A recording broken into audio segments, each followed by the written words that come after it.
यहाँ बाबा रहता है, मैंने दुआ करानी है। जी जी, यहाँ रहता है बाबा।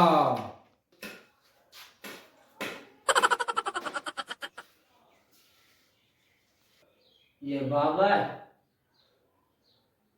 ये बाबे के घर चंदन की लकड़ी भी है। ये बाबे की गर्दन है। हैं? ये गर्मी के पंखे भी निकाल पंखे नहीं, ये बाबे की कान है, कान। ये बाबे का आम की गुठली जैसा चूसा हुआ चेहरा है। ओए बाबा कमजोर है, बाबा कमजोर है। सुशील सुशील हाथ है बाबे के। मोटे अंधे हो मोटे क्या? बहुत हैं। अंधे हो क्या? ये मोटे बहुत हैं। अंधे हो क्या? मैं बोला बाबे पे बातें बनाने आया हो।